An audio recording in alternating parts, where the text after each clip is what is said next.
Ryan, what do you think of the decision? And if the U.S. is forced to pay more in interest rates to borrow, to go in further into debt, isn't that going to add tens of billions of dollars to the deficit? If we go up another point, it adds about $1 trillion or more over the 10-year window. So, yes, clearly, I'm not very surprised at this downgrade. We more or less saw this coming because we're on the wrong fiscal path. We'll find out tomorrow what kind of spike in rates we're going to get. But obviously, not only does it hurt the federal government and its ability to close the deficits, but it hurts people. You know, car loans, home loans, all these things are going to go up. And so it's because Washington has not gotten its fiscal house in order.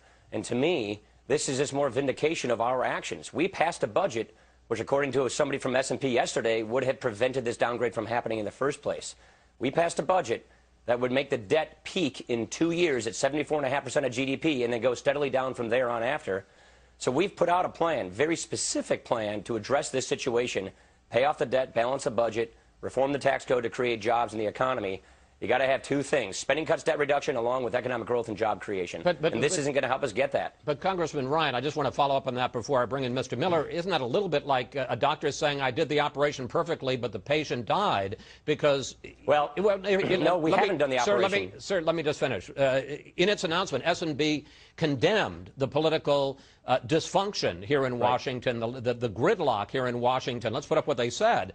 The political brinksmanship of recent months highlights what we see as America's governance and policy making becoming less stable, less effective, and less predictable than what we previously believed. I mean, what they seem to be saying, and there's no question that if they had passed your budget, that would have solved the debt problem, but the chances were they weren't going to pass your budget unless all the Democrats and the president simply keeled over. Isn't the failure to compromise the two sides, isn't that part of the problem? Let me first say both political parties are responsible for the mess we have right now. This is not a Republican or Democrat only problem. This is both parties got us to where we are. I would argue, though, that over the last couple of years, we've gone deeply in the wrong direction.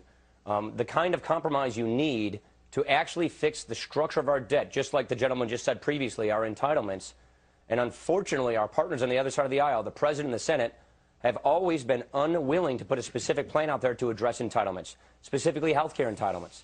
The President just created 2 brand new health care entitlements, expanded Medicaid a third, and then put this new rationing board in charge of Medicare. And so they're unwilling to open up and restructure these entitlements, which, according to S&P, are the primary drivers of this debt.